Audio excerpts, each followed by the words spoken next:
Today I'd like to talk about aspects of brain anatomy, brain function, brain dynamics that having a background in can help inform the way we view each other and our own experience.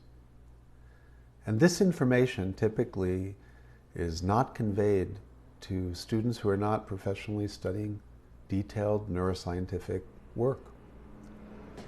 So this is going to be a combination of videos, of pedagogically perhaps over-detailed description, and some experimental evidence to marvel at.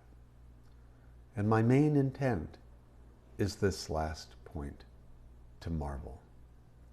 So the details of what I'm going to be describing are much less important than the flavor of the domains from which those details come. So with that kind of a introduction, please relax as you encounter many mysteries that our evolutionary heritage provide for us to ponder. Here I'm showing you a painting of a country scene. There is a lake or perhaps a small river. You see trees, houses. There's a sense of perspective, of space, of appropriate color. So just look at this scene for a moment. And perhaps look at whether or not there are any cues that something is not quite normal about this picture. Look at the reflection in the water of the houses. Look at the difference in detail between the tops of the trees and the sense of the footbridge. Now, let me tell you that this painting was made by a man who was born without eyes. What does it mean that someone can paint a picture with perspective, color, a sense of space, tactility? He's never seen anything with his eyes. This is work of a Turkish painter, Esref Armagan, and it's here to begin to point out how much knowledge we have of the world that lies tacitly below our level of conscious awareness. So if you imagine the wind blowing through treetops, if you closed your eyes, would you be able to tell anything about the shape of a tree by the subtle changes in sound that the wind makes? If you walk somewhere and your hands cross, touching whatever surface you're on, would you have a sense of varied texture of material? If your family and friends describe for you what they see with their eyes, would you begin to have natural categories of color that would be associated with different objects and environments? You would. In fact, you do right now have all those things, but your conscious experience with your eyes trumps that tacit knowledge most of the time. Here's another image, and here the clarity of this bridge, which could be felt if you had a model in your hands or walked across, is quite different than the background fuzziness of the trees farther away. So this is a kind of gradient depiction of this tacit knowledge of the world around this blind man. Here on the left, you see somewhat oddly proportioned windmills, but look at the clown on the right. The tactility of the velvet, it feels like those pants you could touch. So the point of this slide is that seeing is not only visual.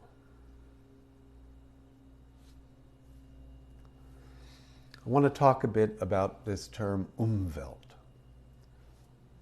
Umwelt, this is the world as it's experienced by a particular organism. So if you don't have eyes, you have a different Umwelt than someone with eyes. Here's another definition from Wikipedia. Each functional component of an Umwelt has a meaning, and so in aggregate represents the organism's model of the world. It's very interesting to consider individual differences in the model of the world for each person you know and other people elsewhere in other countries, other conditions of life within your local environment, other cultures, other times. We tend to think our experience is common, but we don't realize how, at some level, small the intersection is between our experience and the experience of others, and how shaped we are by the details of that experience. I was privileged to spend some time in South Africa this summer, and part of this presentation was at a workshop at a conference on mindfulness in Stellenbosch that I was part of. So being moved by the remarkable and very difficult to hold in one's mind disparities of conditions in South Africa between people in townships and people perhaps in rich parts of Cape Town. I ask, if you live here, you have a certain Umwelt. You look out, and there are so many things about life that present themselves. Now, you may come to this location, but you may come from a township to work, if you're lucky to have a job. But if you live in tin shacks with inadequate resources, inadequate education, and you're the same human being, your Umwelt, your view of possibility, your model of the world will be quite different. These are extreme examples, but just somebody very common that you encounter every day in a work, family environment. Very important to consider the overlap and the non-overlap of your respective Umwelts.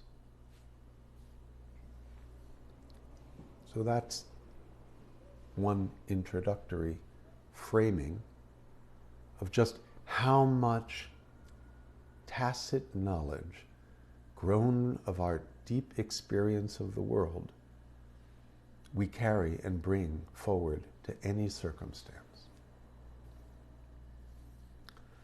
But how does the world get into our embodied head? So there was in 1946 a book published by Fritz Kahn, a wonderful German physiologist, anatomist, animator, scientist. And so the question that he's asking is, how do you say auto when you see a car? So what really is the model we carry around in our head of how our brains work? If somebody said, okay, make a drawing of the mechanism inside your body that allows you to name a car as it moves by. So he makes this wonderful caricature drawing. The analogy of a film, a movie camera. And then we have a projectionist in the back, and we have a kind of variety of visual images of things that are traveling, transportation. We have a locomotive, We have a gondola. We have an auto. So there's a matching between the image seen and this word. The word is projected on the screen, and the keyboardist types out the homuncular vocal organ to make the sound auto. Well, we know this is not even a caricature. It's a fun fantasy. But we have, this is a magazine cover in Germany in August of 2014. We have a persistent mechanical view of the way the brain works.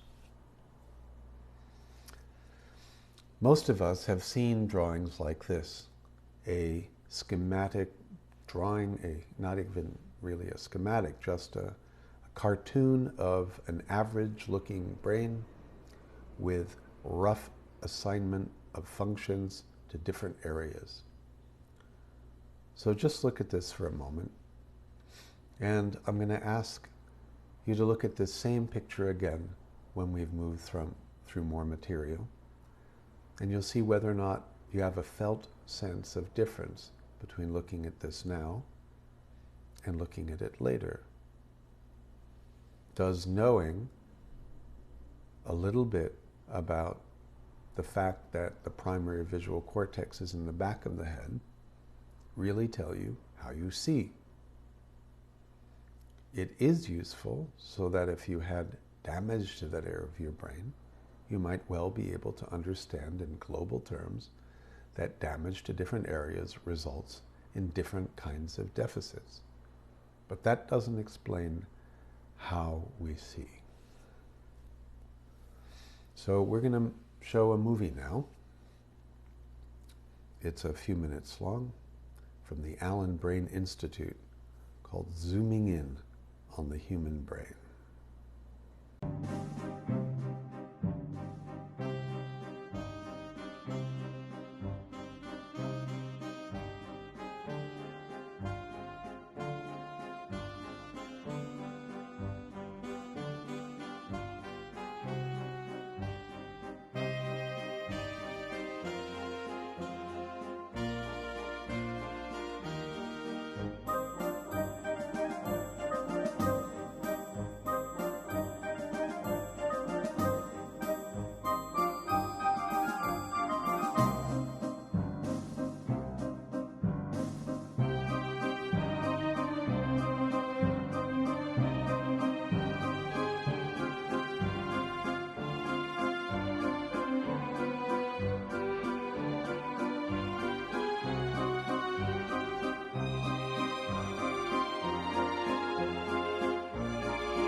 So a quick tour of different levels of organization really shows us that we need to look below the surface and below the surface of the surface and below the surface of the surface of the surface.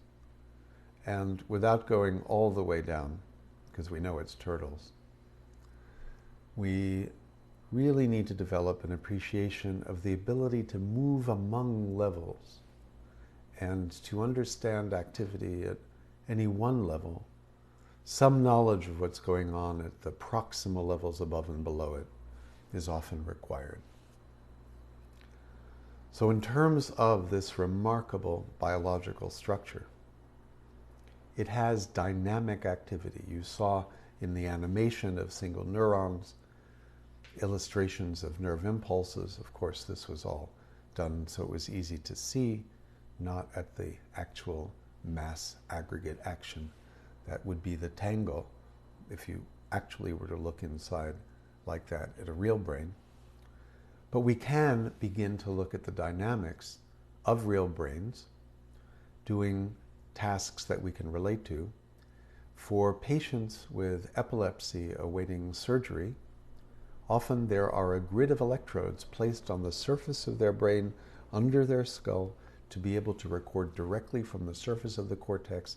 That helps localize where their epileptic focus is.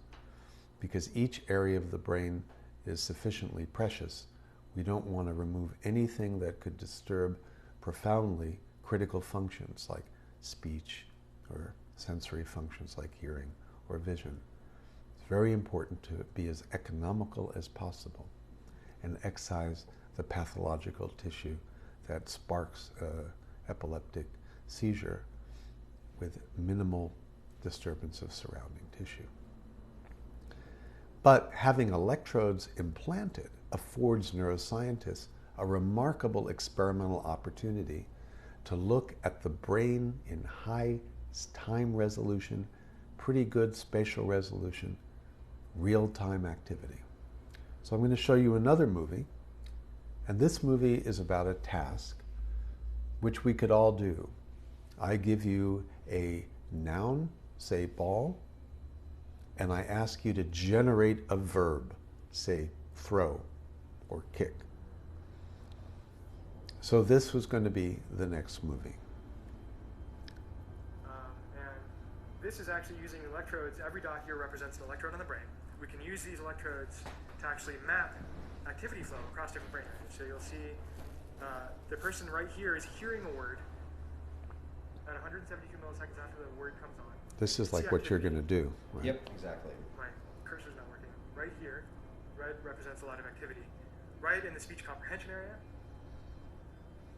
And they're hearing a word, and their task is to think of a verb that goes along with the noun. So if I say ball, you might say kick, something like that, right? Chair, sit, something like that. So you hear a word, then you have to process the word, and then you have to speak.